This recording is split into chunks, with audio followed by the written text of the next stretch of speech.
민원련의 미디어 탈곡기.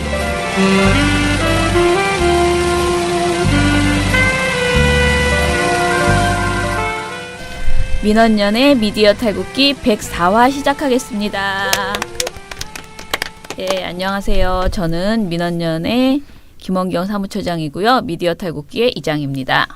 안녕하세요. 저는 부녀회장 배나은 활동가입니다. 네, 청년회장 이봉우 활동가입니다. 자, 지난주 돌마고 붉은 파티 많이 오셨었나요? 오신 분 손 들어보세요. 저요.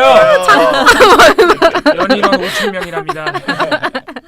아, 사실은 진짜로 언론 노조의 인원이 많긴 했습니다. 굉장히 많은 분들이 사전 집회에 오셨고요. 한 1,650명이라고 집계했던데 그분들이 아무튼 먼저 자리를 잡고 사전 집회를 하셨고요. 그리고 이제 바로 이어서 돌마고 붉은 파티를 했습니다. 장점은 그래서 사람들이 많았고 좋았다라는 것과 단점은 집회가 너무 길어져가지고요. 그러니까 파티고 뭐고 간에 힘들어서 더 이상 못 앉아 있겠다 이렇게 느꼈대요. 그러니까 이 사전 집회가 있는 것이 굉장히 큰 사람을 모으는 데 있어서는 힘이 될지 모르겠지만 본 집회도 1시간 반 그리고 사전 집회가 1시간 반이었어요. 실제로는 거의 4시간 반을 같은 자리에 앉아 있어야 되는 상황이었기 때문에 그러니까 시민들 입장에서는 힘들죠. 네, 굉장히 힘들었다라고 얘기를 하셔가지고 네. 고민을 많이 해야 되는 네.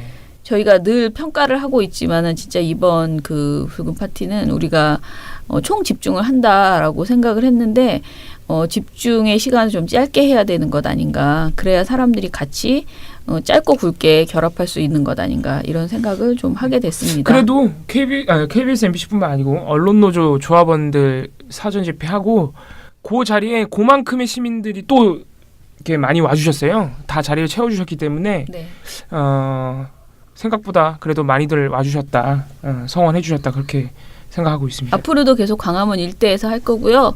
저희가 광장을 잡는 것은 불가능하더라고요. 지금 성수기에 가을에 정말 진짜 성수기. 청계광장, 광화문광장 그 어디도 꽉 차 있어. 심지어 지금 백남기 농민 그 일주기 때도 광장을 못 잡고 있는 상황이어서 저희가 광장은 여러 번 타진을 했지만 어렵고요. 그런데 집회 신고할 수 있는 곳은 여기저기 있기 때문에 저희가 미리 다 자리를 잡아놨어요. 그래서 그중에서 제일 좋다고 판단되는 곳으로 갈 생각이고요.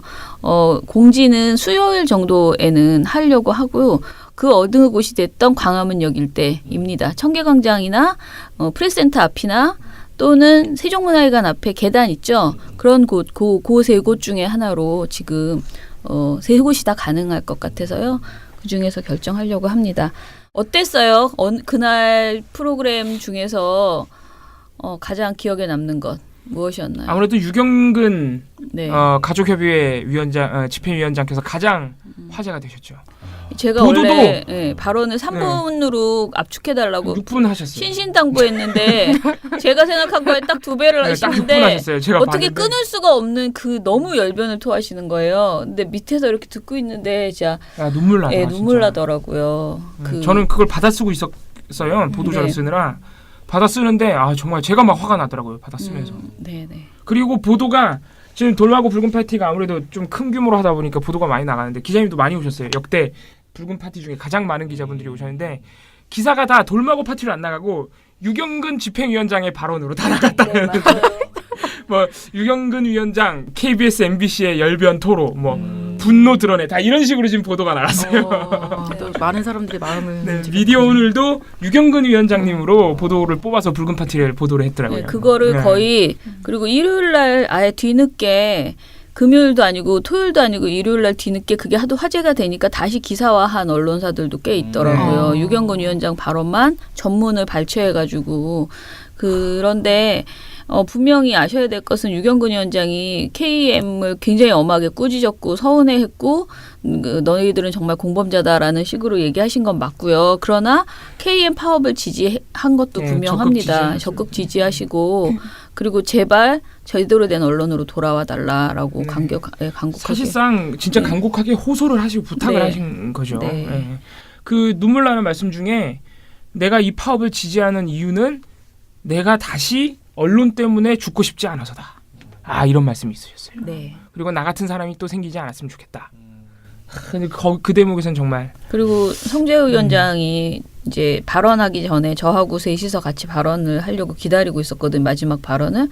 근데 저랑 이렇게 개인적으로 우리 이렇게 KBS 있을 노조 때 성재우 KBS 위원장. 본부의 성재우 위원장이 오늘 사실 이번 집회를 전적으로 시민행동이 기획했으니까 전혀 모르셨어요. KM에서는 그런 센 발언이 나오리라고 상상도 못했을 거예요. 그런데 오늘 발언 듣고 굉장히 놀랬고 가슴이 아팠다. 근데 잘하셨다. 우리 조합원들이 그런 얘기 그렇게 한번 듣는 것이 큰 배움이 될 것이다라고 얘기하면서 예. 그래서 그런 따끔한 말씀들이 참 앞으로 오히려 파업하는데 더 큰 원동력이 될 수 있을 것이다.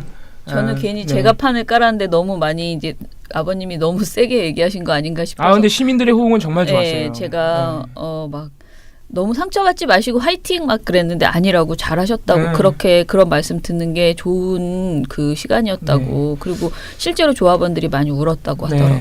그 시민들도 그 발언이 이번에 많았잖아요.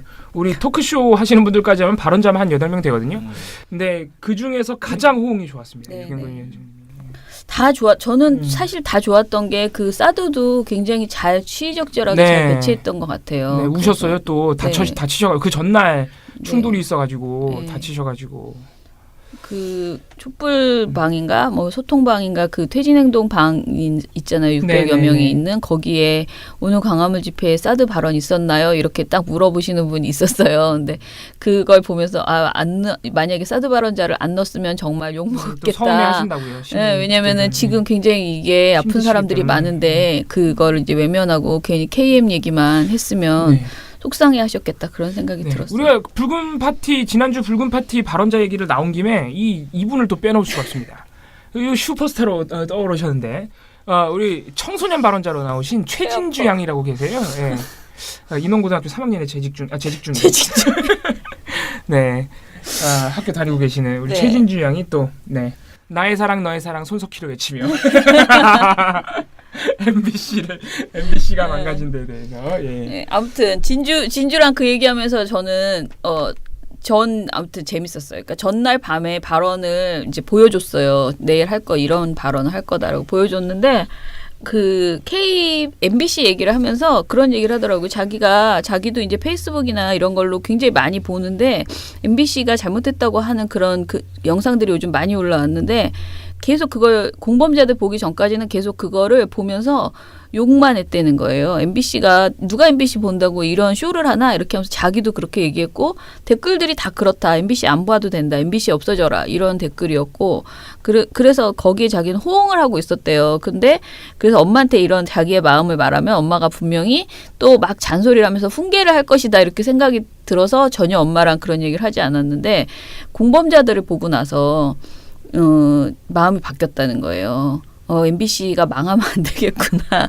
MBC가 있는 게 좋겠구나. 있어야지 되겠구나. 그리고 그 이용마 아저씨나 여러 가지를 두루두루 생각했을 때 우리 석희짱이 MBC 사장으로도 가야 되고 여러 가지 측면에서 걔는 딱 그런 생각이에요. 정말로. 그래서 두루두루 여러 가지 생각해서 MBC가 정말 필요하구나. 결국 손석희 씨 때문에 필요하다는 거 아닙니까? 아니야. 꼭 그런 건 아니지만 MBC 진짜 노력했는데 내가 너무 몰랐구나. 그런 생각을 했고 그리고 MBC의 그 공영방송의 의미 이런 것들을 공범자들을 통해서 많이 알게 됐다. 그래서 마음이 좀 변했고 그런데 자기가 친구들한테도 그날 집회를 간다고 얘기를 하면 친구들이 일단 전혀 모를 뿐 아니라 그 KM 특히 MBC 파업은 아육대 빼고는 아무것도 존재감이 없고 지금 그렇다는 거예요. 친구들한테. 그래서 좀 더 알려져야 되고 국민들이 이거 관심을 갖지 않으면 이 싸움은 잘 되기 어렵다라고 굉장히 걱정하더라고요. 오히려 저보다 더 많이 걱정하는 그 말을 하다가 보니 이렇게 중요하다면서 왜 사람들이 그렇게 모르는데 가만히 있어? 라고 저한테 얘기를 했어요. 그러니까 어떻게 해서든 사람들이 더 많이 이 문제를 알게 해줘야 되는데 그런 측면에서 아육대라도 홍보해야 되는 거 아닌가 그런 생각이 막 정말 그 고리 있죠. 연결고리. 그게 무한도전이라면 무한도전을 가지고서라도 홍보를 하고 아무튼 우리 생각에는 NK 파업에 대해서 부정적이거나 긍정적인 생각 이거 자체를 가지고 막 컨트롤하려고 생각했는데 그게 아니고 아예 존재감이 없어서 파업하고 있는 것 자체를 모르는 사람들도 굉장히 많다는 거예요. 자, 오늘 먼저 돌마고 팟캐 소식부터 듣고 저희 미디어 탈곡기 털어보겠습니다. 돌아오라 아봉춘 고봉순 돌마고 팟캐 6번째 이야기 시작하겠습니다. 저는 민원연의 김원경 사무처장이고요. 돌마고 상황실의 실장입니다. 어떤 분이 이것을 강조하라고 그렇게 얘기하셔서요. 예, 돌마고 상황실이 있습니다. 별도로 저희 사무실 안에 있는 회의실 안에 차려놨습니다. 돌마고 상황실장 김원경이었습니다. 네, 민원연 선임 활동가이자 돌마고 상황실에서 대변인을 맡고 있는 이봉호였던 누가 겁니다. 대변인이래? 뭐 사실상 뭐 대변인이다. 모든 보도 자료를 제가 쓰고 있지 않습니까? 돌마고 지난주 금요일 광화문 돌마고 파티에서도 다들 끝나고 술 먹으러 왔는데 저만 보도 자료 쓰느라고 카페에서 11시까지 말이죠. 대변인. 자기소개 하라고요. 죄송합니다. 네, 이봉호 활동가입니다. 네, 저는 배나은 활동가고 리액션 부장을 맡고 있습니다. 아니 사실상 KBS, MBC 뉴스를 보고 계시기 때문에 사실 지금 잘 드러나진 않지만 가장 중요한 역할을 해주고 계시죠. 예. 가장 중요한 아육대를 짚어줄 수. 아무튼 지난주 붉은 파티 제 생각보다는 저는 사실은 계속 워낙 더 많은 분들이 와주시기 기대했기 때문에 좀 약간 스트레스를 많이 받았지만 그래도 그 광화문 광장에 그렇게 우리가 다시 모였다는 것 그 자체만으로도 사실은 큰 의미가 있었다고 생각을 하고요. 그래서 그 소식 오늘 KM에서 어떻게 그 붉은 파티를 받는지에 대해서 이야기를 들어보려고 합니다. 그리고 하나 또 즐거운 소식, 즐겁지만은 뭐 지적해야 되는 거 우리가 민원연이 MBC 경영평가 보고서를 폐기한 것에 대해서 비판하는 그런 논평을 지난주 금요일 날 발표를 했습니다. 자랑 같지만 이건 민원연이 아니면 낼 수 없는 그런 논평이라고 생각합니다. 네, 저희가 저번 주 금요일 날 돌마고 파크에서도 간단히 설명해 드렸죠. 네. 2016년 경영평가 보고서는 매년 방문진이 반드시 네. 채택하고 내용을 검토하고 공유해야 하는 네. 의무가 있어요. 이게 방문진 법에 규정된 의무예요. 네. 근데 이거를 지금 최종 부결시켰으니까 방문진이 법에 규정된 자기 의무를 공식적으로 해태하는 아주 네. 황당한 상황이죠 지금. 네, 그렇죠. 그리고 이 경영평가 보고서에 대해서 일단은 6천만 원의 돈이 들었다고 하는데요. 네, 일부러 이것도 외부 인사한테 맡겨야 된다. 지금 구 여권 이사들이 자꾸 비판적인 보고서가 나오니까 이걸 외부에 맡겨야 객관적으로 평가할 수 있다 그러면서 본인들이 그렇게 바꿨어요. 6천만 원 이상의 이렇게 많은 돈을 써가면서 하는 그런 절차로. 네. 그래서 외부에서 이런 보고서가 나왔는데 또 안 해주는 거예요. 자기네 마음에 안 든다고. 그래서 아무튼 돈은 일단 당연히 집행한 거고요. 집행이 된 보고서인데 이것을 채택을 하지 않는 바람에 사실상 폐기되는 이게 방문진 29년 역사상 초유의 일이라고 합니다. 예. 그리고 이것에 대해서 좀 더 말씀을 드리면요. 이제 아시다시피 지난주 금요일에도 말씀드린 것처럼 이게 이제 그 보도 분야 때문에 이제 더 발생한 일이었고요. 소위원회 합의로 상정된 경영평가 보고서가 6월 26일, 7월 20일, 8월 9일 세 차례 이사회를 통해서 두 차례 수정을 거쳤음에도 채택이 되지 않고 있다가 9월 7일 네 번째 이사회에서 다시 수정을 요구하면서 끝내 채택이 되지 않은 그런 상황이래요. 그러니까 제가 말씀드린 것처럼 분명히 적절한 그 수정을 그쪽에서 요구하면 받겠다라고 교수님이 이제 분명히 그렇게 입장을 보였고 표현에 뭐 문제라면은 이제 수정하겠다 했는데 실제로 두 차례 수정을 거쳤다고 합니다. 거쳤음에도 불구하고 다시 한번 그 채택이 되지 않은 것이고요. 이 과정에서 다수 이사들은 이사들의 의견을 평가단에 보내 수정을 요구하라. 이사들이 해당 평가위원과 직접 협의하자는 무리한 주장들을 표결로 관철시킨 뒤 그것도 모자라서 9월 7일 이사회에서는 평가위원회 입장과 관계없이 이사들 의견을 보고서에 반영하자는 억지 주장을 폈다고 합니다. 이게 말이 안 돼요. 그러면은 앞으로 경영평가 보고서를 지네들이 직접 써야 된다는 네. 이사들이 직접 쓰겠다는 거예요. 쓰겠다는 다수 이사들이. 것과 무엇이 다르냐. 말이 되는 그리고 소리야지. 거듭 말씀드리지만 경영평가 보고서가 방문진법에 나와 있는 의무사항이고요. 방문진법을 보시면 이사회는 다음 각 호의 사항을 심의 의결한다고 되어 있고 진흥회가 최다 출자자인 방송사업자의 경영평가 및 공표에 관한 사항이 적시되어 있는데요. 여기에서 그러니까 경영평가 보고서를 반드시 채택하게 이제 그렇게 되어 있는 것입니다. 이 건과 관련해서 가장 중요한 핵심 인물이 김광동 이사라고 합니다. 지난 9월 7일 열린 네 번째 방문진 이사회에서 김광동 이사가 두 차례나 수정된 내용에도 여전히 불만이라면서 다시 일부의 표현을 문제 삼아서 채택 연기를 주장을 했고요. 결국 경영평가 보고서 채택을 계속 지연시키겠다는 의도를 노골적으로 드러냈다고 합니다. 그런데 그 지연의 이유가 현 김장겸 사장이 지난해 보도본부장으로 있을 당시 보도와 시사에 참혹한 실상을 은폐하기 위한 것 이상 이하도 아니다라고 이렇게 저희는 보고 있는 것이고요. 그래서 김광동 이사가 가장 큰 이번 그 경영평가 보고서 그 불발에 채택하지 못한 것에 어떻게 보면 주력 인물? 주동자요, 주동자라고 이렇게 보고요. 네. 이렇게 법을 어기면서까지 채택을 방해한 김광동 이사 당연히 물러나야 되고 총괄 책임자인 고용주 이사장과 다수 이사들 모두 방문진에서 즉각 사퇴해야 된다. 유희선 이사만 사퇴할 일이 아니다라고 이렇게 강하게. 그러니까 지금 이게 이렇게 저희가 이렇게 좀 건조하게 설명하니까 잘 안 와닿을 수가 있는데 이거 얼마나 황당한 일이냐면요. 방문진은 MBC의 대주주예요. 그러니까 네. 대주주니까 쉽게 말해서 MBC에 투자를 해서 그러니까 일반 기업으로 얘기하면은 대주주는 많은 돈을 투자해서 거기서 이득을 얻어야 되는 사람들이잖아요. 그럼 1년에 한 번씩 자기가 투자한 기업에 대해 평가를 하겠죠. 그럼 당연히 오히려 대주주가 적극적으로 비판을 해야 돼요. 잘못된 부분이 있으면. 근데 지금 방문진은 대주주인데 어떤 부분이 마음에 안 드냐고 하는 거냐면은 그동안 2016년에 MBC 보도를 보면 굉장히 친박근혜다. 그런 편파성이 너무 강하다. 이런 비판들이 들어가 있어요. 그런 여론이 있다. 그런데 지금 김광동 이사, 고용주 이사장 이런 분들이 그렇지 않다. 그게 정상이다. 이러고 나오고 있는 거예요. 그러니까 세간에 있는 비판을 대주주가 나서서 차단하고 하고 있는.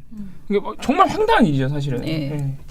그러니까 제가 말씀드리지만 KBS 같은 경우에 KBS 세월호 참사 보도가 잘못됐다는 것을 경영평가 보고서에서 외부의 교수들이 분명히 지적을 했는데 그것을 그대로 받았거든요. 경영평가 보고서 채택을 KBS 했고. 이사회는 예. 그냥 통과시켰어요. 예. 예. 그러니까 똑같은 적폐의 그 이사회였다 하더라도 최소한 경영평가 보고서까지 채택 안 한다는 것은 너무나 황당한 네, 이게 행태인 왜냐면은 거거든요. 그러니까 까놓고 얘기해서 KBS 이사 그 구 여건 이사라고 해서 그게 마음에 들었겠습니까? 네. 그게 정상이라고 생각했죠. 근데 어떤 의도냐면은 이거 아무도 모른다예요. 그렇죠. 이거 국민들은 모른다. 안 보고 지나갈 네. 거라고 생각하고 일단 네. 그냥 내는 거죠. 왜냐하면 경영평가 보고서라는 걸 꼭 채택해야 되고 있다는 것 자체도 국민들이 모르시잖아요. 네. 그러니까 그냥 한 건데 MBC는 그런 기록조차 남기고 싶지 않은 공식적으로 네. 그래서 불발시키려고 하는 그런 방문진은 완전히 어떻게 보면은 국민을 무시하는 걸 넘어서서 이제 법을 무시하고 네.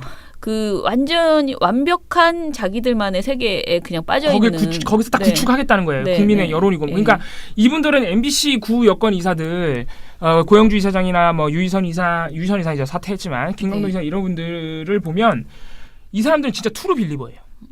진짜 열성적인 신념이 있는 거예요. 네. 그 세계 자기들의 세계에 대해서. 아니 근데 그런 네. 게 있더라도 법을 위반하면 뭔가 그렇죠. 처벌을 받지 않아요? 네. 그렇죠. 그러니까 이거는 분명히 방송통신위원회에서 해임사유죠. 방문진을 감사해야 되는 상황인 거죠. 어떻게 네. 경영평가 보고서를 폐기시키느냐라고 네. 즉각적으로 저는 네. 개입해야 되는 상황이다. 일단 방문지법을 어겼기 때문에 우리 방송통신위원회가 네. 감사나 조사를 할 권한이 네, 있고 네. 당연히 들어갈 수 있는 지금 명분이 생긴 거고. 그러니까 네. 이분들이 참 이거 그냥 아무도 안 보는 거 통과시켰으면 이렇게 화제도 안 되고 건덕지도 없는 건데 괜히 건덕지를 만드는 거예요. 그러니까 그 정도로 신념이 불타는 거예요.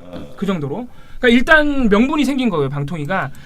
그리고 제가 볼 때는 지금 우리 논평이나 이런 보도 나온 것들 보면은 제가 볼 때 회의 속기록 보면요, 이건 해임 사유예요. 회의 속기록을 보면 분명히 해임 사유가 나옵니다. 말하는 것들 보면은. 그래서 방송통신위원회가 우리 논평 보고 빨리 나서줬으면 하는 네, 그런 네. 마음이 있습니다. 예. 오늘은 먼저 MBC 본부 전국언론노조 MBC 본부의 허유신 홍보국장 연결해서 지난 주말 이야기와 그리고 이번 주 어떤 일정으로 진행되는지 듣겠습니다. 만나면 좋은 친구 MBC 문화방송. 안녕하세요. 네, 안녕하세요. 예. 네. 주말 잘 보내셨습니까? 네, 좋으셨습니다. 예, 오늘은 지난 저희가 이제 주말 지내서 처음 하는 거니까 지난 돌마고 붉은 파티와 그 이전에 그 MBC에서 많은 분들이 지역 MBC에서 올라오셔서 선전전을 하셨잖아요. 그래서 네. 그 거리 선전전과 그 언론노조 결의대회 그리고 돌마고 붉은 파티에 참석하셨던 그 노조원들의 뭐 반응 이런 거 먼저 좀 얘기해 주세요. 네, 지난주에 이제 그 양사 KBS MBC 공동 총파업 출정식이 있었죠. 네. 뒤에 이제 돌마고 붉은 파티가 있었고요. 네. 그 전에 1시간 반 정도 전에 이제 4시부터 모여가지고 전국 MBC 조합원들이 모여서 광화문 일대에서 그 선전전을 펼쳤습니다. 저희가 네. 준비한 유인물로요. 지난 과거에 저희가 올해 들어서 이제 2차례 신문 광고를 냈는데 그때 네. 선보였던 광고 문구를 제가공해서 이제 유인물을 다시 만들어서 네. 시민들한테 저희 MBC 파업, 또 KBS 파업에 대한 당위성이나 필요성 이런 것들에 대해서 설명을 좀 드리는 기회가 있었고요. 네. 이후에는 이제 결의대회 거쳐서 돌마고 붉은 파티를 아주 성대하게 네. 광화문에서 진행을 했습니다. 참 네. 그 자리가 촛불 집회 이후에 네. 지난 겨울 촛불 집회 이후에 이런 큰 규모의 자리가 이 광화문 광장에 만들어졌다는 것 자체가 굉장히 감격스러웠고 네. 또 시민들께서도 많이 합류해 주셔가지고 한 5천여 분 연인원 됐지 않습니까? 네. 참가하신 분들이. 네. 네, 뭐 순서들도 좋았고 특히 그 예은 아빠 네. 네. 유경근님의 그 말씀이 네. 정말 폐부를 찌르면서도 감동적이었다. 네. 다시 한번 저희 파업에 임하는 마음을 좀 가다듬을 수 있는 계기가 되지 않았나 그렇게 생각합니다. 예. 세월호가 침몰한 그날 저녁 뉴스에 사망보험금을 이야기하고 특조위 시행령을 폐기하라고 안산에서 광화문까지 행정병 들고 행진할 때 여러분들은 정부의 배보상금 이야기만 보도해왔습니다. 당연히 고쳐야죠. 앞으로 그렇게 안 할 거라고 믿습니다. 그런데 단지 거기서 멈춰서는 안 됩니다. 더 중요한 건 여러분들 공부하십시오. 분석하고 비판하십시오. 에어포켓 존재한다는 이야기 언론에서 아주 떠벌려서 쏘았습니다. 해경이 이야기할 때 어느 누가 그 에어포켓 거짓말이라고 이야기한 사람 누가 있습니까? 하여튼 아주 보람된 주말 마쳤던 것 같습니다. 예, 국장님 그 저번에 우리 MBC 아나운서들이 프리어그 행사도 한번 했었잖아요. 네. 그때랑 이어서 이제 아마 두 번째 그 시민들하고 함께하는 선전전이 있으셨는데 그 이렇게 시민들하고 직접 부대껴 보니까 반응은 좀 어떤 것 같으세요? 예전과 많이 다르시죠. 예. 유인물 나눠드리는 거 꼼꼼히 읽으시는 분들 많이 봤어요. 아, 그렇습니까? 사실 뭐 유인물이라는 게 저희 다녀봐서 알지만 이 받으면 좀 어색하고 이거 뭐 읽어야 되나 난감하기도 하고 그런데 시민들께서도 정말 관심 많이 가져주시고 여기저기서 거리에서 앉아서 읽고 또 뭐 버스 기다리면서 읽고 하시는 분 모습이 참 보기 좋았고 특히 뭐 저희 유인물 나눠드리는 저 조합원들한테 음료수 같은 거 막 주시면서 반응이 좋았군요. 한박스 이런 거 사서 막 잘 열심히 하라고 꼭 이기라고 응원해 주시는 모습도 보였고요. 이제 덜어는 그래도 왜 이제서 나와서 이제 이러느냐, 왜 이제 투쟁을 이렇게 좀 수위를 높였느냐, 그렇죠. 말씀들 하시는데 아마 그 말씀 역시 애정이 담긴 안타까움에서 하신 말씀 그렇죠. 하고 선전전 그렇게 보람스럽게 진행했습니다. 우리 시민 여러분들이 그 추석 연휴의 특집으로들 편성되는 아이돌 그 육상 대회인가요? 아이돌 스타 육상 선수권 대회.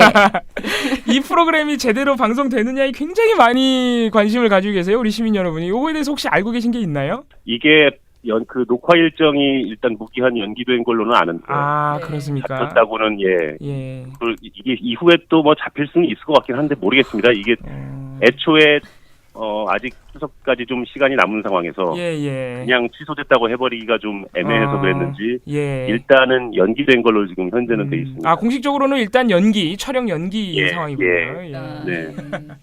MBC 파업의 여파가 이렇게 또 배 나온 활동가 왜 저러시는지. 많은 시민분들이 그 부분을 굉장히 예전에 2012년도에 무한도전 결방에 많은 시민분들이 분노를 하셨다면 이번에는 근데 아육대는 결방이 돼서 분노하는 게 아니라 결방이 됐으면 해서 아이돌 팬들이 일어나고 있는 것입니다. 아무튼 여러분 참 또 2012년 파업과는 또 다른 반응이 나오고 있어서 여러분 아무튼간에 시민 여러분들이 관심을 가지고 계신다는 점에 저희가 좀 느끼는 바가 있습니다. 국장님 이것도 여쭤봐야 될 것 같은데 유희선 이사가 사의를 표명한 다음 날에 9월 8일에 바로 사퇴서를 제출을 했더라고요. 네. 요게 이제 처리 일정이 어떻게 되나요? 목요일 날 오후에 이제 사의를 표명했다는 소식이 전해졌고요. 금요일 날 다음 날 금요일 날 오전에 등기로 아마 사표를 보냈다고 맞습니다. 그렇게 알려졌습니다. 조금 전 확인을 해보니까 방문진에 오늘 오전에 도착을 했대요. 네. 그래서 뭐 공식적으로 사퇴 처리가 될 걸로 예상되고요. 이후에는 원래는 이제 정식 임기를 새로 시작하는 방문진에 대해서는 공모 절차를 거치고 그렇게 하게 되는데, 이렇게 이제 중간에 보임을 해야 되는 상황, 보임을 해야 되는 상황은 특별히 공모 절차 없이 바로 진행할 수 있다고 합니다. 근데 저희가 듣기로는 아마 오늘 오후부터 방문진에서 새 이사를 찾기 위한 절차에 들어갈 걸로 알고 있습니다. 근데 유희선 이사가 구 여권 추천이었기 때문에 유희선 이사의 빈자리를 채우려면은 현 여권이 추천을 해서 임명을 해야 되지 않을까요?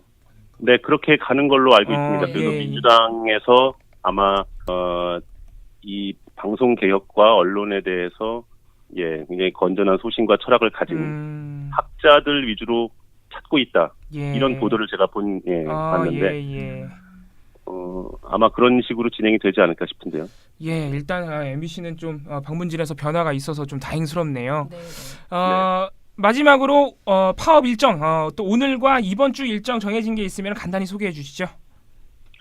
오늘은 뭐 오전 집회 했고요. 그리고 오후에는 저희가 단위별로 또 이 현안이나 이런 것들 앞으로 우리가 어떤 방송을 만들지에 대한 토론하고 회의하는 시간이 있을 겁니다. 네네. 이번 주 일정 뭐 특별한 일정 중에 하나가 이제 내일 저희가 화요일이죠. 화요일 저녁에 잠실 야구장 선전전을 갑니다. 저희가 외야에 한 200~300명 정도로 한 블록을 저희가 미리 표를 예배해서 이게 근데 좀 그렇더라고요. 저희가 여기에 뭐 티셔츠를 좀 맞춰서 입고 갈까 아니면 플래카드를 가져갈까 여러 가지 아이디어가 있었는데 아무래도 스포츠 경기에서 다소 정치적으로 비칠 수 있는 이런 뭐 구호나 이런 것들을 하는 게 또 시민들께서 불편하실 수도 있다. 뭐 이런 또 지적들도 있어서 저희가 그다지 뭐 크게 드러내놓고 뭔가를 하지는 않을 것 같은데 어쨌든 그 자리에 모여서 일단 저분들이 왜 저기 모였을까라는 궁금증을 좀 유발시키면서 이게 왜냐하면 야구장은 특성상 중계를 하게 되면은 외야의 공이 뜨면 계속 외야가 비치거든요. 그래서 간헐적으로 저희가 뭐 이렇게 뭐랄까 저희 구호나 이런 거를 진행은 할 수는 있을 것 같은데 일단은 야구장에서 시민들 같이 하고 아마 끝나고 나오는 분들께 저희가 선전전을 대대적으로 하지 않을까 예상이 되고요. 목요일에 14일 목요일에는 저희 우리 메롱 사장님, 춘천 송재우 사장님, 그분을 위한 또 전국적인 모임이 자리가 있을 것 같습니다. 목요일에요? 서울은 물론이고 전국 조합원이 이번에는 춘천에 모입니다. 그래서 송 사장의 퇴진을 강하게 요구하는 저희 집회와 또 선전이 있을 것 같고요. 뭐 그 정도 두 가지 일정이 특이한 상황이고. 그렇습니다. 이번 주에 재밌는 일정이 있으시네요. 메롱 사장님. 언론 보도가 많이 됐으면 좋겠어요. 저희 민원연 광주 지역에 계신 분들이 회원분들이 광주 그 챔피언스 필드에서 이미 선전전을 또 하셨습니다. 네, 지난주에 봤습니다. 사진이 아예 그 이제 시민분들이니까 플랑을 가지고 나가셨어요. 모르겠습니다. 광주여서 그런지 이게 관객들도 반응이 좀 뭐랄까 반응이 좀 다르지 않나. 뭐 객석에서 내야에서 이렇게 김장겸은 물러나라 이 피켓이 올라오더라고요. 저희 조합원들이가 준비하신 것 같은데. 서울은 저거까지 가능할까 좀 보면서 부러웠는데 조금 조심하셔야 될 것 같아요. 네. 그때 근데 광주 하는 거 보니까 저희도 기분이 좋더라고요. 그래서 우리 KBS MBC 조합원들께 많은 힘이 됐을 거라고 생각합니다. 네, 오늘부터 또 일주일 가열차게 또 힘차게 싸워주시기를 부탁드리면서 오늘 허유신 국장님은 여기서 줄이도록 하겠습니다. 예, 감사합니다. 네, 말씀 감사합니다.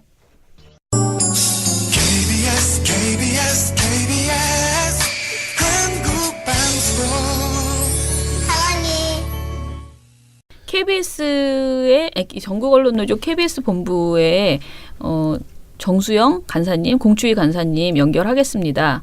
근데 제 연결하기 전에 요즘 진짜 KBS 구노조와 새노조를 구분 못하는 글들이 정말 많이 올라오더라고요. 그리고 심지어 구분을 못하는 게 아니고 구분은 하지만 다 같은 놈들이다라는 식의 또 그런 여론도 굉장히 많아요. 근데 그것은 진짜 정확하지 않은 의견이십니다.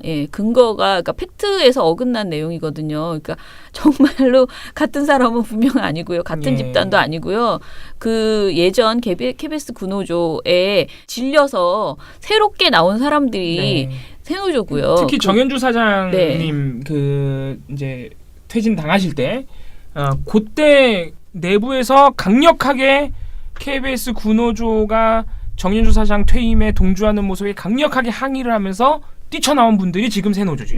그래서 그 새노조가 처음에는 정말 너무 적은 기자 몇 분, PD 몇 분으로 그렇게 구성됐다가 지금의 이런 상황까지 이렇게 큰 파업을 할 수 있을 만큼의 그런 상황으로 KBS가 조금씩 다시 힘을 내서 어떻게 보면은 좋은 노조를 다시 한번 만들어낸 그런 상황이에요. 그래서 이것을 그냥 그 도끼개끼니다 이렇게 말하는 것은 분명히 팩트와 맞지 않는다라는 감정적인 문제를 떠나서 사실과 달라요. 이걸 알면서도 계속 똑같다라고 말하는 사람들은 의도가 있을 수밖에 없다고 봅니다. 정치적인 자기의 어떤 의도를 위해서 그렇게 거짓말 혹은 호도하고 있는 거라고 생각합니다. 그래서 이거 꼭 구분해서 좀 이야기해 주시면 좋겠다 싶습니다. 그러면은 KBS 본부의 정수영 공추위 간사님 만나겠습니다. 안녕하세요. 네, 안녕하세요. 네. 주말 잘 보내셨어요? 바빴습니다. 주말에도 바쁘셨구나. 네네. 그러면 저희 오늘 처음 여쭤볼 거는요. 지난 금요일에 그 거리 선전전도 많이 하시고 또 사전 결의대회도 하시고 돌마고 붉은 파티까지 쭉 이렇게 같이 활동해 주셨는데요. KBS 내부의 그날을 겪은 분위기 이런 것들은 어땠는지 좀 전해주세요. 그날은 이제 돌마고 붉은 파티 그리고 MBC, KBS 양사 연대 출정식이 있는 날이었기 때문에 그 행사에 집중을 하고 그에 앞서서 저희가 약식 집회를 오후 2시에 송파읍 5일차였을 겁니다. 그날 양식 집회를 이제 사내에서 하고요. 그다음에 바로 서울 시내 한 8군데 정도 지역으로 조합원들이 흩어졌습니다. 뭐 서울 강남역이라든지 신촌, 홍대 앞 뭐 이런 여러 가지 번화가로 흩어져서 또 이제 대학가로 또 많이 갔고요. 그래서 대시민 선전전을 했는데 선전물의 주요 내용은 언론노조 KBS 본부가 조합원 2,000명이 총파업에 돌입을 했다. 그리고 보직자 208명이 보직을 사퇴하고 파업에 동참하고 있다. 또 최근 여론조사에서 국민의 66%가 KBS, MBC, 방송사 구성원 파업 취지에 공감하고 있다. 또 고대현 사장이 왜 퇴진해야 하는가 하는 이런 내용들을 담아서 국민들께 알렸고요. 저희가 구성했던 것과 달리 많은 국민들이 박수 쳐주시고 또 음료수를 하다가 주시는 분도 계셨고 함께 사진을 찍는 분들도 계시고 그래서 역시 지금 국민들이 빨리 방송이 정상화되기를 바라는 마음 또 그동안 9년간의 이명박근혜 언론 장악 시대를 빨리 끝내고 싶어하는 마음은 저희와 함께 해주시는 분들이 많구나 하는 점을 느꼈고요. 그래서 힘도 얻고 더 빨리 더 힘차게 싸워야 되겠다 이런 결의를 다질 수 있었습니다. 저희도 사실 참 시민 여러분들의 반응이 좋지 않으면 어쩔까 항상 고민하고 있었고 걱정하고 있었는데 이번에 KBS, MBC 양사 모두 선전전 반응이 좋다 그래서 참 저희도 다행스럽게 생각하고 있습니다. 붉은 파티에서 세월호 참사 4.16 가족협의회 유경근 집행위원장님의 발언이 아주 화제가 됐어요. 그렇습니다. 보도도 많이 되고 그랬는데 이 발언에 대해서 우리 조합원 여러분들도 참 여러 가지 감회가 새로웠다, 반응이 있었다 그렇게 들었는데 그 반응은 어땠습니까? 예, 말씀하신 대로입니다. 특히 가슴 아팠던 부분은 진도체육관 또 팽목항에서 그 유경근 예은 아빠 집행위원장 분 망가져버린 언론의 피해자는 여러분들이 아니라 바로 국민들, 예은이 아빠인 나이기 때문입니다. 진도체육관에서 팽목항에서 나를 2번 죽인 건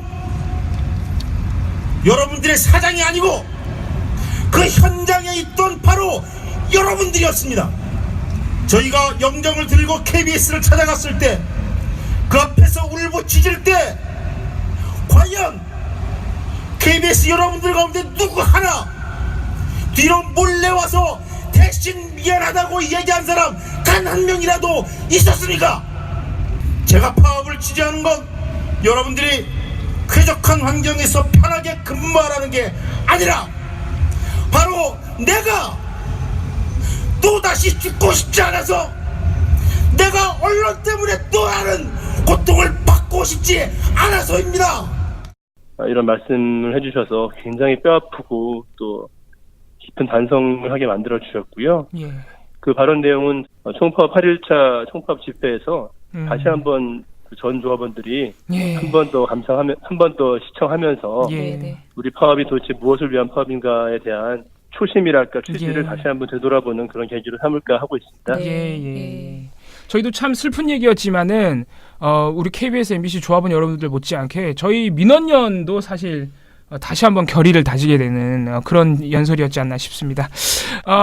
기자님, 오늘 KBS 사내 집회가 아주 재밌는 형식으로 진행된다고 들었습니다. 일명 피리 부는 사나이. 지금 페이스북 생중계가 되는 것으로 제가 알고 있는데 현재 진행 중인 걸로 알고 있는데 이게 어떤 내용이 좀 소개를 해주시죠. 예, 이제 총파업이 한 주가 지나갔고 두 번째 주를 시작하는 첫날인데요. 네. 이제 조합원들이 한 주를 새로 시작하면서 다시 한번 결의를 다지고 또 뭔가 우리가 KBS를 진짜로 KBS를 움직이는 주인은 고대영 사장과 이인호 이사장이 아니다. 이 방송을 정상화시키고 싶어하고 국민들에게 방송을 돌려드리고 싶어하는 우리가 주인이다라는 그런 어떤 의지랄까, 사기를 다시 한번 높여드리고 싶어서 준비한 작은 이벤트인데요.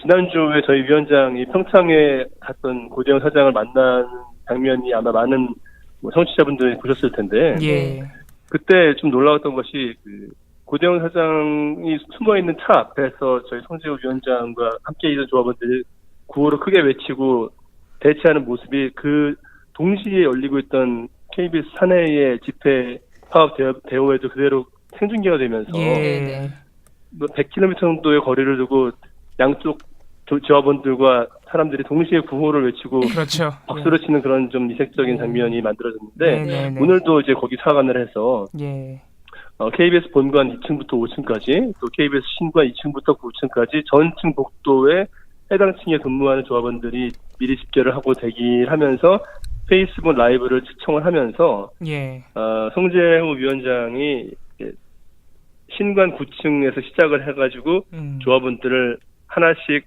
끌고 해당 층을 한 바퀴 돌면서 선전전을 하고 또 다음 아래층으로 내려와서 또 그 층에서 대기하고 있던 조합원들과 합류해서 그 층 선전전을 하고 이렇게 전 건물을 들쑤시고 다니는 그런 행사를 했는데 그 전 과정을 전 KBS 신관 본관 전 층에 미리 대기하고 있던 조합원들이 동시에 생중계를 라이브로 보면서 함께 구호를 외치고 함께 또 파업가를 부르면서 그렇게 계속 대기를 하고 있다가 내려오는 대호에 합류하고 또 내려오는 대호에 그 아래층에 합류하고 이런 방식으로 이제 전 건물을 떠들썩하게 만들면서 오태훈 부위원장 페이스북 라이브 보고 계시면은 그쪽에서도 슬슬 출발을 해주시기 바랍니다. 그리고 구름다리에도 우리 조합원들이 계신 걸로 알고 있는데 다 같이 구호 힘차게 외치면서 집회 장소로 이동했으면 좋겠습니다.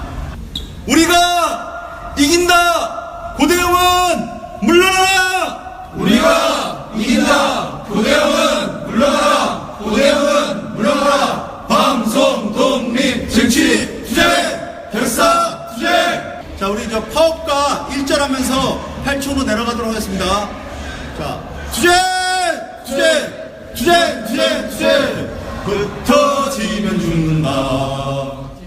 하다가 결국 이제 본관에서 대기하고 있던 대우들도 신관 본관 연결 통로를 통해 넘어와서 신관에 있는 큰 광장 같은 공간에서 집회를 여는데 네. 그 광장으로 연결되는 곳까지 우르르 이동해가지고 결국 한 400명 정도, 500명 정도 되는 규모의 파업 대우가 오늘 집회 장소에 11시 좀 넘은 시점쯤에 집결을 했습니다. 오늘도 뭔가 잘 편집해서 영화 하나 만드셔야겠는데요. 아니, 우리 KBS 뭐 이거 MBC 노조도 마찬가지지만 우리 KBS 새 노조가 지난 평창 대첩 페이스북 라이브 생중계 이후에 시청자가 엄청 많아졌습니다. 페이스북 라이브가. 맞습니다.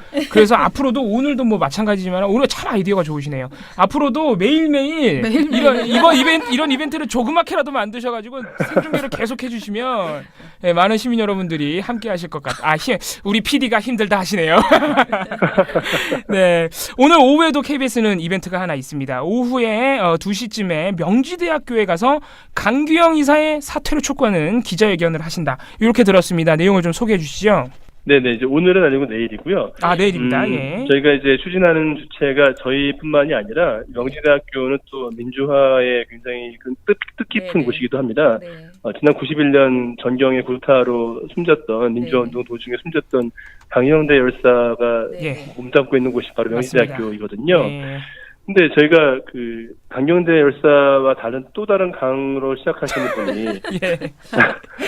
명지대학교에 몸담고 계신 분이 참 저희로서는 답답한 그런 분이시세요. 저희 그 박근혜 그 이익을 대변해서 KBS의 이사로 들어오신 2015년에 들어오신 강규형 이사가 계십니다. 근데 이제 이분은 과거 칼럼 내용에서도 굉장히 어떻게 보면은 좀 극우적인 느낌이 드는 그런 칼럼을 쓰신 전력도 있고, 또 KBS 이사로 들어오신 후에는 이제 철저히 이인우 이사장 피하의 그 다수 이사들의 이해관계를 대변해왔던 분이신데, 그래서 이분이 계속 이사직으로 계시는 것은 도저히 KBS가 국민 뜻대로 국민의 품으로 돌아가는데 있을 수 없는 일이다. 제발 좀 사퇴해달라. 이런 취지의 요청을 그동안 해왔습니다만은 역시 잘 귀담아 듣지 않으셨고, 그래서 이분이 이제 명지대학교 대학원 교수님이시거든요. 그래서 저희가 참다 못해가지고 안 되겠다. 이제 명지대학교의 그 학내에 계시는 학생분들 또 교직원분들에게도 이 사실을 알려서 함께 힘을 합쳐달라고 호소를 해야 되겠다라는 마음을 먹었고, 그래서 명지대학교에는 이제 강경대 열사를 추모하는 강경대 열사 추모 사업회가 있습니다. 굉장히 적극적으로 활동을 많이 하시는 단체인데요. 그래서 강경대 그 열사 추모 사업회의 대표님과 서로 의기투합을 해서 내일 이제 강규영 이사 퇴진 촉구 기자회견을 공동 개최를 명지대학교 학내에서 개최하기로 약속이 되어 있고요. 그래서 많은 기자분들에게도 저희 취지를 알려서 참석을 좀 요청할 계획입니다. 내일 오후 2시에 명지대학교 학내에서 명지대 강규형 KBS 이사 퇴진을 촉구하는 기자회견을 개최를 했고, 또 비슷한 시각 저희 조합원들은 명지대학교 교내, 그다음에 학교 바깥의 주요 관악가에 모여서 명지대학교 강규형 교수님이 빨리 KBS 이사에서 사퇴해 주셔야만 KBS 정상화될 수 있다. 그동안 이제 정권에 장악이 됐던 이명박근혜 9년의 정권의 장악 폐해를 이제야 비로소 되살리려고 하는데 강규영 이사님이 남아 계시는 한 어렵다. 물러나 달라라는 취지의 선전전을 함께 또 조합원들이 현장에서 펼칠 예정입니다. 그렇군요. 그러면은 뭐 시민행동 차원에서도 이런 분들에 대해서 내용을 해서 명지대 동문들이 좀 이렇게 의견을 표명한다든가 그런 것들을 같이 해나가야 되겠다 이런 생각이 드네요. 알겠습니다. 그러면 혹시 그분 말고도 또 학교에 계신 분들이 있지 않나요? 학교에 계신 분도 있고, 법조계에 계신 분도 있고 그렇습니다. 그러니까 사실 유희선 이사가 이제 사퇴를 한 것이 저희가 보기에는 어떻게 보면 이제 이게 그 적폐이사들 스스로가 이 어떤 뭐 법적인 조치가 있기 전에 이렇게 사퇴하는 것이 가장 지금 현실적으로는 바람직한 일이잖아요. 그래서 그렇습니다. 지금 말씀하신 강 이사뿐만이 아니고 학교에 특히 먼저 저는 학교에 계신 분들께 먼저 이제 부탁의 말씀을 드릴 수밖에 없는 게 진짜 그 우리가 공범자들에서도 계속 얘기했지만은 최소한 학자적인 양심을 가지고 학생들이 지켜보고 있다는 그 점에 있어서 지금까지의 어떤 행동 자체가 굉장히 문제가 많았고요. 그러나 그 문제적 행동을 지금도 계속 이어가고 있는 상황에서 지금이라도 제발 빨리 현명한 판단을 해주기를 그렇게 촉구하는 그런 움직임을 우리가 뭐 시민행동 차원에서도 하고 이 뭐 파업을 지지하고 응원하는 것뿐만 아니고 파업이 해결되는 과정에서 그것이 필요하다라는 것을 널리 알려야 되지 않겠나 그런 생각이 드네요. 네, 그렇습니다. 예, 정수영 기자님 내일 강규영 이사 사퇴 촉구 기자회견 외에 또 이번 주에 정해진 일정이 있으시면은 간단히 소개해 주시죠. 예, 이번 주에는 일단 내일 그 강규영 이사 퇴진을 촉구하는 활동하는 것 외에도요. 네. 수요일에 또 고재영 사장을 압박할 수 있는 모종의 이벤트를 계획을 하고 있습니다. 네. 예, 뭐 아주 뭐 그렇게 충격적인 내용은 아닙니다만은 어쨌든 고재영 사장 입장에서는 굉장히 성가신 그런 이벤트가 대기하고 있습니다. 공개하기는 어려우신 모양이에요. 네, 공개는 조금 어렵습니다만 고사장님께서는 웬만하면 이제 그 힘든 일을 그만하시고 좀 열심히 내려주시기 바라고요. 또 목요일에는 지난 박근혜 정권 당시에 임명됐던 그래서 새누리당 그 구 여권의 이해를 대변하며 KBS의 정권 편향적 보도나 각종 사내 구성원들에 대한 탄압을 묵인 비호했던 그런 이제 적폐이사 중에 한 분 상대로 저희가 또 강력하게 퇴진을 촉구하는 이벤트를 준비하고 있습니다. 근데 또 이제 어느 분이시고 어떤 식으로 할지를 미리 말씀을 드리면은 또 행사 차질이 우려가 돼서 약간 보완 의지가 필요한 것 같아요. 여튼 강력하게 저희 조합원들, 파업 중인 조합원들의 의지를 전달할 예정이니까 잘 지켜봐 주시면 좋겠습니다. 예, 알겠습니다. 정수영 기자님 마지막으로 제가 갑자기 궁금한 게 있어. 우리 홍기섭 본부장은 어떻게 됐나요? 사과하셨나요? 사실 그 사건 이튿날 아침 8시에 저희 그 KBS 구성원들이 보는 사내망에다가 무슨 글을 하나 올리긴 했어요. 뭐라고 썼나요? 근데 그 사과라고 보기에는 어렵고 일종의 변명 내지는 해명인데 자기는 뭐 휴대전화를 밀치려고 했던 것이지 사람을 때리려고 한 전혀 없다. 때렸다는 주장은 사실과 다르다. 근데 그런 얘기를 거의 한 A4 한 3분의 2 정도를 쭉 쓰다가 마지막 문장에다가 그럼에도 불구하고 그 당사자가 폭행으로 느꼈다면 죄송합니다. 야, 진짜 한마디를 나쁜 사과문의 전형이다 진짜.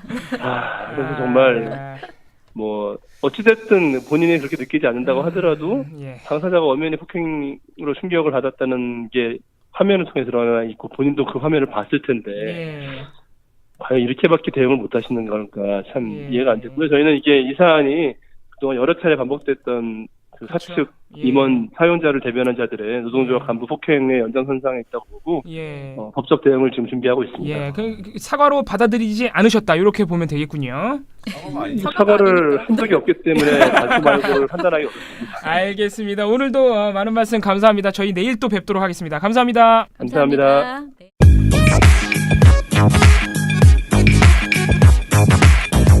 돌말고 팟캐 파업이라는 것이 이렇게 남들한테는 하루하루 지나가는 게 별것 아닌 것처럼 느껴지겠지만은 파업하고 있는 당사자들한테는 시간이 가는 게 정말 무서울 거예요. 굉장히 지금 빨리 뭔가가 해결되어야 되는 그런 상황이고요. 파업이 길어지면 길어질수록 관심도도 떨어지고 그리고 또 파업하는 당사자들도 굉장히 지치고요. 그래서 또 이번 한 주가 지난 한 주는 첫 주였습니다. 파업을 시작한 이제 일주일 지나 너무 길게 느껴지지 않으세요? 그렇죠. 이번 한 주가 또 저희한테는 굉장히 중요한 시기입니다. 당사자들은 당연히 힘내야 되지만은 응원하는 우리 시민들도요. 좀 더 우리 집중해서 힘을 모아 주셨으면 좋겠다는 생각이 들고요. 이번 주에 실질적으로 우리가 할 수 있는 일들은 아까 말한 그 이사들 좀 이사의 사퇴를 촉구하는 그런 글들을 좀 모아봐야겠다 이런 생각이 드네요. 그래서 저도 친구들 중에서 그 명지대학교나 한양대학교 나온 지금 사실 한양대학교에도 관련된 교수님이 있다. 이사분이 계십니다. 한양대학교 나온 그 친구들이 있는데 뭔가 그런 민주동문회든 뭐든 여러 가지 의견을 모아서 정말 더 이상은 이 구 적폐 세력에 가담하지 않도록 빨리 정말 빨리 사퇴하도록 촉구하는. 사실 저는 유희선 이사가 이렇게 빨리 사퇴하리라고는 꿈에도 생각을 못했어요. 그런데 왜냐하면 그분이 여태까지 했던 어떤 발언이나 이런 걸 보면 굉장히 강경했고 이렇게 쉽게 물러나리라고 생각하지 않았거든요. 그런데 그분이 정말 많이 이렇게 흔들렸던 것이 아까 우리가 계속 말하는 그 이화여대 그 졸업하신 MBC 분들이 이제 그 교수님에 대해서 쓴 글이었다고 하고요. 실제로 학내에서 움직이는 것에 대한 그러니까 자신의 자신의 그 근거지가 이제 학자이고 그 학교에서 계속 일을 하고 싶은 그런 그 기본이잖아요. 그거는 그것이 흔들리는 것이 굉장히 큰 부담이었다고 하더라고요. 수업 수강 신청을 사람들이 안 했다 그러더라고요. 네. 그래서 이 부분에 대해서 우리가 좀 더 압박을 해서 이사분들이 사실은 사퇴를 하면은요 금방 해결이 될 수 있는 문제입니다. 그래서 뭐 우리가 그런 노력도 좀 해보자 이런 생각이 듭니다. 원래 저희 민원연이나 저희 그 이제 구 야권 추천 소수 이사분들의 주장은 상황이 이렇게까지 됐으니 이사회를 해체해야 한다는 게 원래 저희의 주장이었는데 이제 다수 이사들 구 여권 이사들이 그걸 안 받아주고 있는 거예요. 끝까지 자리를 지키겠다 이거. 네. 예, 그래서 우리 이번 주에는 좀 더 많이 응원의 메시지를 남기면서 액션을 막 이렇게 온라인으로 해보는 그런 한 주가 되었으면 좋겠습니다. 빨리 문제가 해결될 수 있도록 좀 더 힘을 모으는 그런 한 주가 되겠습니다. 네, 시민 여러분들도 많은 관심 또 이번 주 금요일 날 파이낸스 빌딩 앞으로 또 모여주시기를. 파이낸스는 아닐 거예요. 예, 장소는 수요일 날 공지하겠습니다. 예, 아무튼간에 금요일 날 저녁에도 광화문 일대에 다시 한번 모여주시길 부탁드립니다. 네. 돌마고 팟캐는 오늘 이걸로 끝! 언론들이 이명박근혜 아바타입니까? 실망입니다. 4차 산업혁명은 이미 우리 곁에 와 있습니다. 민원연은 4차 산업시대를 맞아 언론의 미래만 보고 가겠습니다. 우리나라의 기울어진 언론 지형을 바로잡을 단체 누굽니까? 민원연의 미디어 달곡기.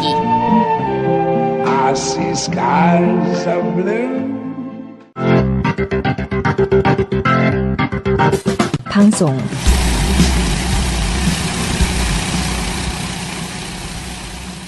지금 신문방송 모두 사드 추가 배치 강행 관련된 모니터 보고서를 이야기를 해볼까 하는데요.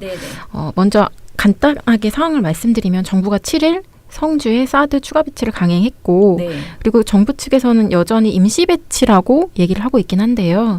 이번 배치로 뭐 다 들어왔기 때문에 사드 포대가 완성됐다라는 것이 사실입니다. 그것이 현실이고요. 근데 이게 좀 납득이 안 되는 것 중에 하나는 예전에 문재인 대통령이 지난 5월에 혹시 기억나시나요? 사드 발사대 4기가 추가 반입이 됐는데 그게 보고가 안 됐다는 보고누락 사태 관련해서 진상조사를 지시를 했죠. 그리고 국방부도 계속 일반 환경 영향 평가가 끝난 다음에 사드 배치 최종 결정할 것이다. 이렇게 입장을 내놨단 말이에요. 근데 두 가지가 다 전혀 안 돼 있죠.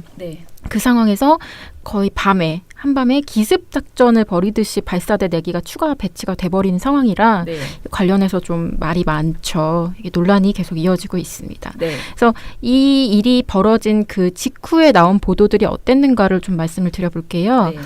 그 7개 방송사 중에서 단 한 방송사가 이 사건이 일어난 그 당일인 7일 맞죠? 7일 관련 보도를 톱보도로 배치하지 않았어요. 6개 방송 아니에요. 6개 방송 초장님 보고서 보셨잖아요.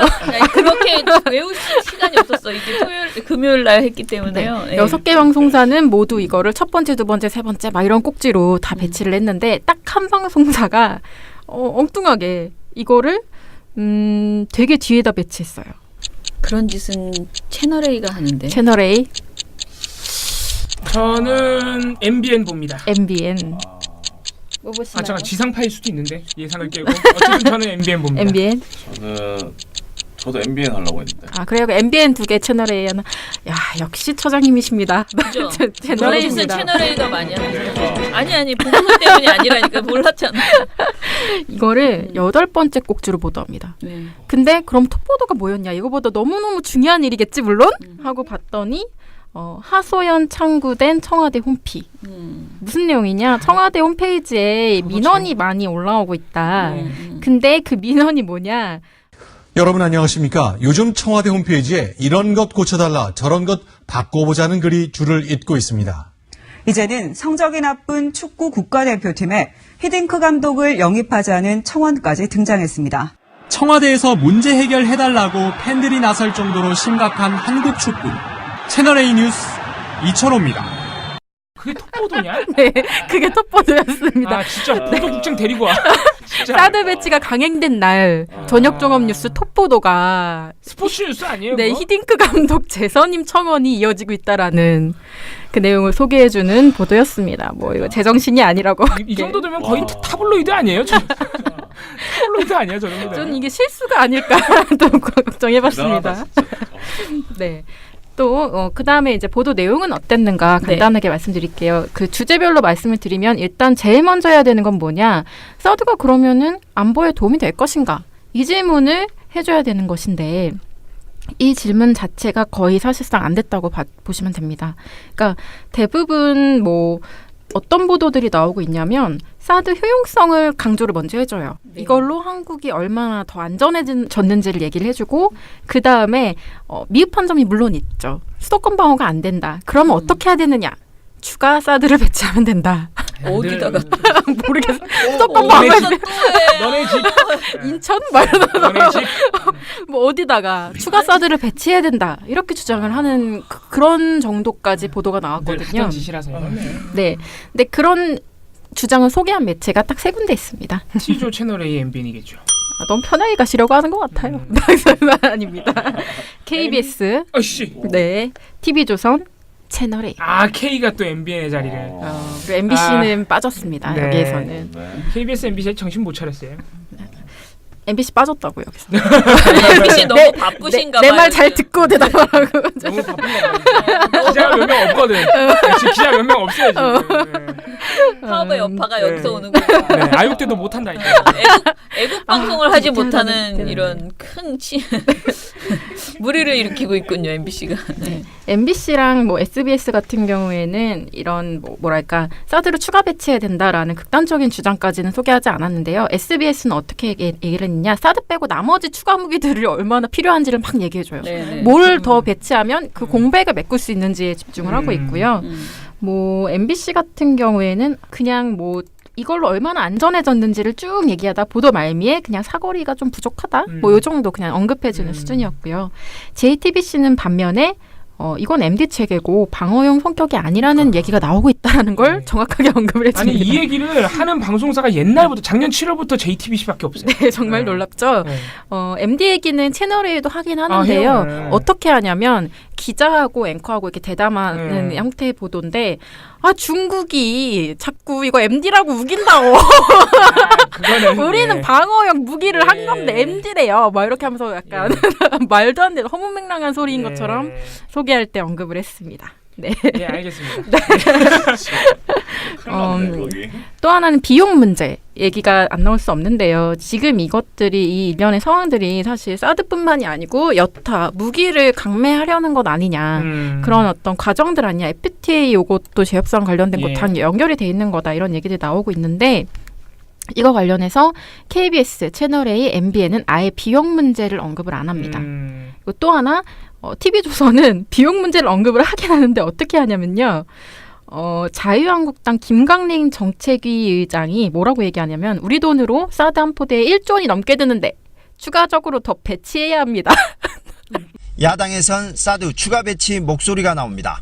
자유한국당 김광림 정책위원장. 우리 돈으로 한 포대에 1조 좀 넘게 드는데 추가적으로 배치해야 합니다. 말이 왜 그래요? 모르겠어요. 무슨 말이죠? 실제 실제 이렇게 말을 해요. 돈이 많이 드는데 해야 많이 됩니다. 들어도 해야 된다라고 얘기를 하고 싶었던 것 같아요. 근데 약간 머릿속에서 약간 에러가 생긴 것 같은데. 워딩이 좀 이상한 거죠. 근데 의도는 이해를 하겠어요. 어쨌든 1조 넘게 들더라도 우리는 배치해야 됩니다라는 주장을 말한 것 같은데 그거를 TV조선이 그대로 그분 말하는 걸 화면까지 띄어서 보여주면서 언급을 해주고 있습니다. 다른 곳들 MBN, JTBC는 비용 문제 좀 심각할 수 있다라고 얘기를 해주고 있고 SBS도 별건의 보도를 처리를 했고요. 마지막으로 그 성주 주민들 실제 현장이 그날 현장이 어땠는가 보도하는 거에 있어서도 좀 차이가 있는데요. 다 해요. 확인도 다 해. 다 하긴 하는데 어떻게 보도를 하느냐면 양쪽 다 다쳤다. 경찰 주민. 약간 이렇게 물타기를 합니다. 둘 다 양쪽 다 병원에 갔고 하지만 예상보단 그렇게 큰 충돌은 아니었다. 요 정도로 이렇게 얘기를 해주고 있고요. TV조선 같은 경우에는 아까 말씀하신 것처럼 정말 이게 별일 아닌 것처럼 아무도 피해를 안 본 것처럼 보도를 하기 위해서 농성 참가자들도 다 맨손이었고 경찰은 진압봉 사용 안 했다. 그렇게 자랑을 하더라고. 막 그런 식으로 이제 보도를 해주고 있습니다. 반면에 JTBC는 애초에 앵커 질문이나 기자들 답변이 뭐냐면 주민과 마을의 피해 상황이 어떻습니까? 그렇죠. 이렇게 나와야죠 언론이라면. 이런 상황들을 얘기를 하고 있고 그 다음에 경찰 측에서 추산한 그런 부상자 상황을 말한 게 그것만 말한 게 아니라 주민들 그 마을 현지 사람들이 몇 명이나 다쳤다고 얘기를 하는지 그 추산치도 같이 얘기를 해주고 있습니다. 이게 상식적인 언론이거든요. 언론은 당연히 국민 편에 서서 상황을 바라볼 줄 알아야 되거든요.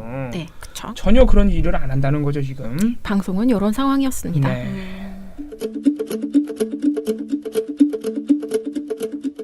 신문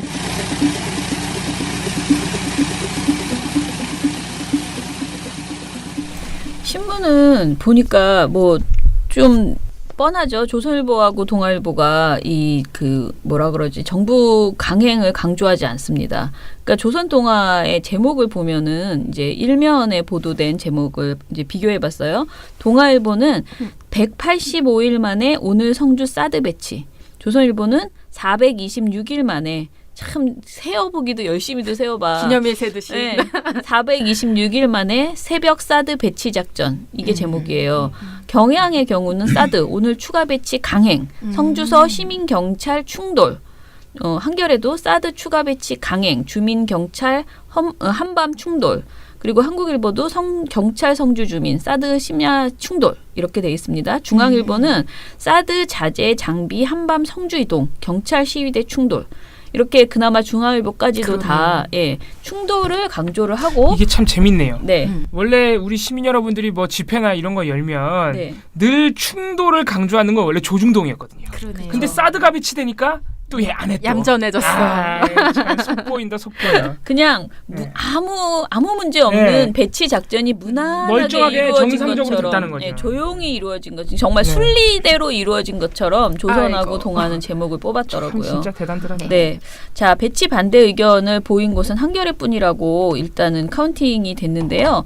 이 카운팅을 보면 재밌는 것이 성주 진압 현장을 하나도 보도하지 않은 신문사가 있습니다. 한 건도 한 마디도 보도하지 않았어요. 중앙. 동아일보.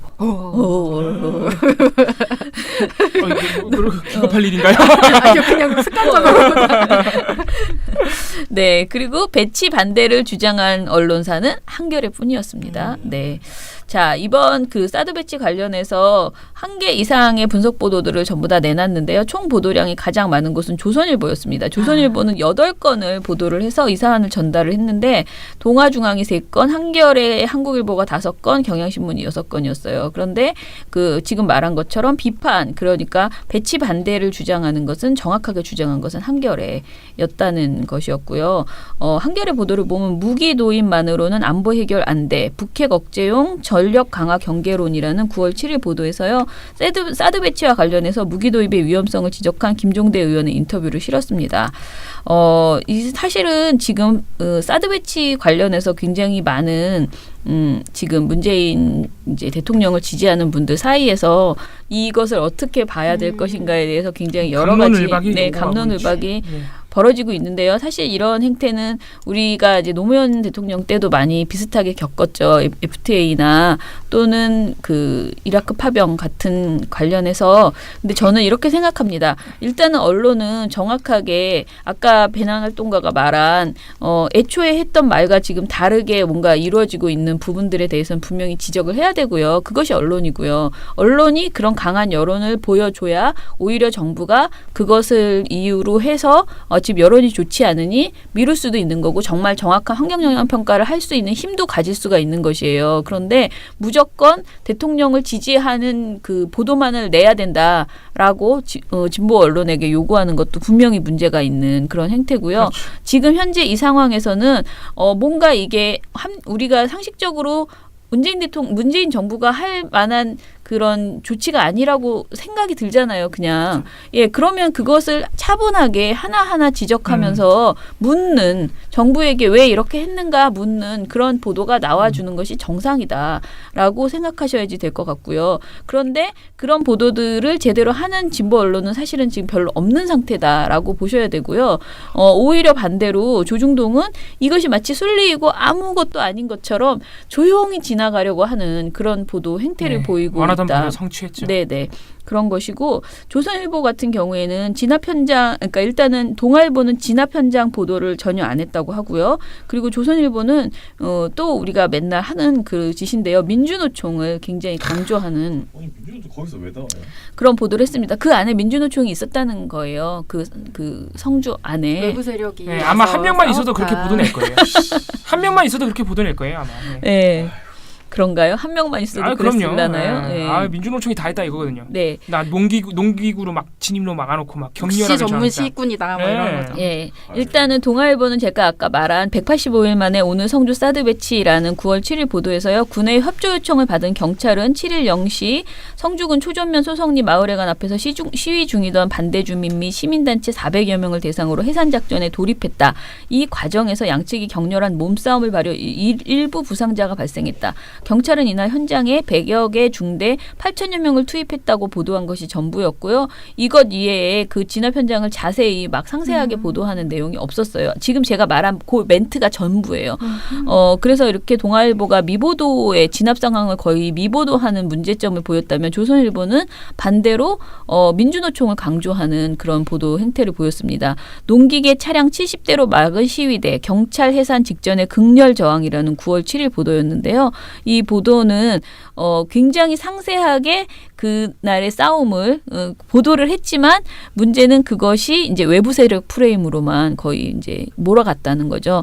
보도를 보면 소성리서 민노총 500명, 경찰과 몸싸움 벌이며 충돌, 도로 막은 화물차들 못 끌어내게 차량 간 쇠막대로 연결해 용접, 핵은 북한이 갖고 있는데 시위대 사드 말고 평화오라 구호와 같은 이런 소제목을 쓴 거예요. 이 소제목 중에서 민노총 등 500명, 경찰과 몸싸움 벌이며 충돌 이런 소제목이 되게 큼지막하게 땅땅 박혀 있어요.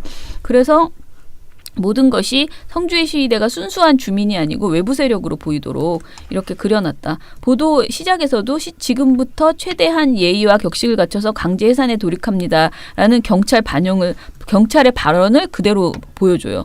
그러니까 무슨 경찰이 엄청나게 예의 바르게 행동했다는 식으로만 강조를 하는 거죠. 반면 시위 현장을 묘사하는 데 있어서는 격양된 시위대는 메가폰으로 폭력 경찰 앞이 무너지면 안 된다라고 소리치며 반발했다. 도로를 점거한 자동차 안으로 들어가 문을 잠근 데 클렉션을 울리며 저항하는 이들도 있었다. 등 굉장히 격렬한 근데 전반적으로 하는 행동을 보면 평화적인데요. 그냥 하지 말라고 소리치고 차에 들어가서 빵빵빵 요구한 거 아니에요. 어찌됐든 한국은 정말이지. 어찌됐든 경찰님께서는 지금부터 최대한 예의와 격식을 갖춰서 강제 해산에 돌입합니다라고 말하셨다고 하잖아요. 이걸 굉장히 이렇게 강조하시면서 아무튼 그리고 민노총과 전국 금속노조 등이 전국 각지에서 합류해 오후 11시부터 농선대 숫자는 500명까지 늘었다라고 하고요. 외부자들이 대거 성주로 탐으로 들어온 듯하게 이렇게 부각하는 보도를 했습니다. 조선일보 이 보도에서 경찰 투입 인력이 시위대의 4-5배나 된다는 사실은 적시하지 않았고요. 500명이라는 최종 시위대 숫자와 8,000명이라는 경찰 숫자만을 가지고 우리가 이렇게 대충 파악해야 되는. 찾아서 봐야 되는 네, 네, 그런 상황이었다라고 보시면 됩니다. 조선일보 외부 세력 프레임은 사설에서도 여전히 항상 이렇게 기사가 나오면 사설에서 때려줘야 되죠. 그래서 사드 오늘 배치 이제 반대 그만이란 주민 목소리라는 9월 7일 그 사설에서요. 이 전자파 괴담은 처음부터 거짓이었다는 게 확인됐는데도 태도를 바꾸지 않는다. 처음부터 전자파는 핑계였고 사드가 북한에 불리하고 중국이 싫어하니까 반대한 것이다. 이런 말도 안 되는 아니 우리가 무슨 중국이 싫어하니까 반대하겠어. 청해. 청이들. 시원하군. 이거 삐 처리해주세요. 갑자기 확 생각나는 게 이게 되게 비싸고 우리나라가 돈을 생각보다 되게 많이 내요. 이게. 그렇죠. 분담금도 그렇고. 그리고 무슨 전술적인 효용성이 하나도 없다고요. 아무튼간에. 예. 네. 그래서 아무튼 굉장히 여러 가지 비판의 목소리가 있었는데 사드 반대 시위에 참여하는 주민은 20-30여 명이고 나머지는 대부분 민주노총, 금속노조 등 외지인이었다. 라고 이렇게 보도를 했습니다. 아무리 20-30여 명이었겠어. 사드 반대에 참여하고 사드 반대 집회에 참석하고 공영방송 사장 퇴진 집회에 참석하는 경우도 있다라는 말도 있습니다. 사설에. 대단하다. 한 사설 안에서 몇 가지 얘기를 하고 있는 거예요, 도대체. 아니 민노총은 슈퍼맨인가 봐. 그런 분은 제가 보기에 그날 우리 공영방송 집회에 오신 한 분 아니에요, 소송리 주민? 아니 어제 사드에서 있다가 올라오셔가지고 여기 오신 분들. 몇 분이나 된다고 이 바쁜 와중에 그분을 겨냥해서 한 말일 수도 있겠다. 사설에서. 그죠? 너무 어이없는 김종희 팀장님, 김천원 대책위에서 오신.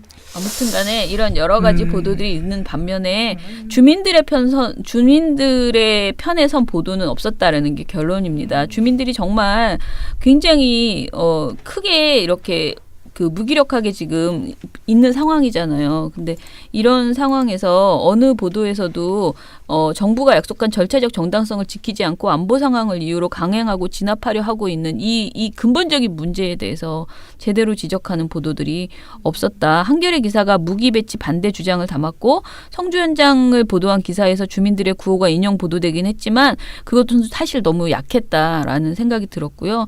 8,000명에 달하는 경찰 인력이 배치되었으나 그 숫자는 거의 보도되지 않고 그 수가 시위대에 비해서 얼마나 많은 숫자였는지 실제로 그 현장에서 아마 보면 8,000명과 이 500여 명의 그러니까 다 합쳐봐서 그거는 정말 엄청났을 텐데. 그림 이제 뉴스민 같이 성주 김천을 소송리 상황을 잘 보도하는 지역 언론 뉴스민의 사진을 보면요.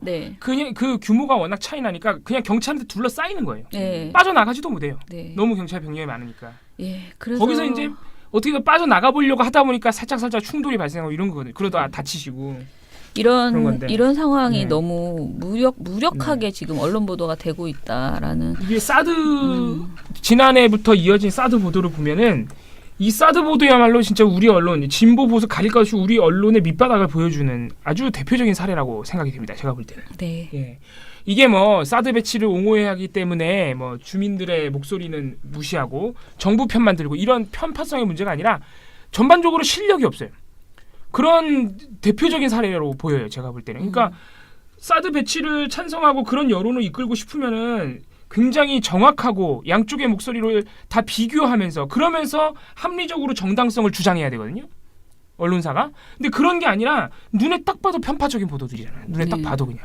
편파 수준이 아니고 그냥 팩트가 안 맞는 말도 안 되는 이런 얘기들을 기본적인 팩트가 기본적인 팩트조차 맞지 않고 또는 외면을 해버리니까 이거는 그냥 뭐 노골적으로 되게 논리도 없이 그냥 우리는 이런 언론사예요. 우리는 이쪽 편에 서 있어요. 그냥 이거밖에 안 되는 거예요. 근데 차라리 그러니까 이번에 JTBC 보도 중에 어떤 게 있었냐면 사드를 배치하는 것이 어떤 의미인가 이걸 얘기하면서 사실상 현재 안보 지형상 미국이 이걸 강행하면 한국은 어쩔 수 없는 상황에 좀 있다라는 언급이 있더라고요. 근데 그것도 또 사실이죠. 근데 만약에 정말 사드 배치를 시키고 싶고 막 그런 여론을 이끌어내고 싶다면 차라리 그런 부분을 그 부분에서 이거는 우리가 버틴다고 될 문제 아니고 현실적으로 받아들이고 그다음 단계로 한번 가보자라고 얘기를 하면 차라리 논리적 납득이 되는데 그렇죠. 이런 거예요. 납득이 되는데 너무 그거를 싸대 반대하는 사람들을 악마처럼만 바보처럼 보도를 하니까 이게 좀 그러니까 사실 안타깝습니다. 이게 되게 밑바닥인 게 그 언론사들이 편파적인 문제를 떠나서 되게 실력이 없다고 느껴져요. 저는. 네. 기사 참 못 쓴다. 이렇게 속보이게 기사를 쓰나 이런 생각이 드는 거죠. 예. 바보들이야.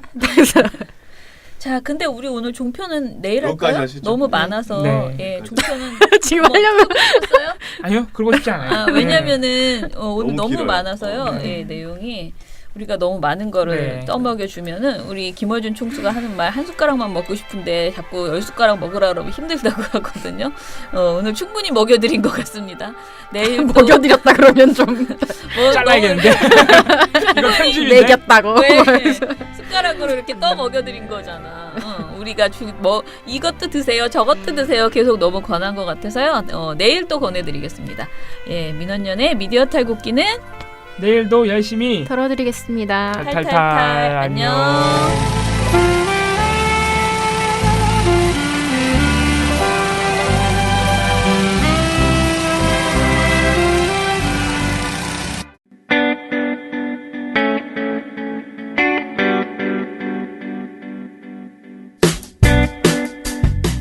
안녕하세요. 민원연의 이봉우 활동가입니다.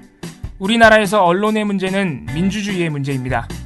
독재와 부패 기득권을 대변하는 언론들은 아직도 살아있습니다. 민주주의의 문제는 곧 우리 삶의 문제입니다. 사주의 입장을 반영한 권력의 욕심을 투영한 언론, 이들을 감시하려면 전문성과 꾸준함 그리고 투명함이 기초되어야 합니다. 민원연은 1984년부터 시민단체로서 언론을 감시해오고 있습니다. 민주언론 시민연합은 여러분의 소중한 후원으로 투명하게 운영됩니다. 민원연 후원으로 언론을 감시하고 견제하는 활동에 힘을 보태주세요. 민주언론 시민연합은 여러분의 소중한 후원으로 투명하게 운영됩니다. 회원 가입 및 후원 문의 전화번호는 서울 전화 02-392-0181입니다.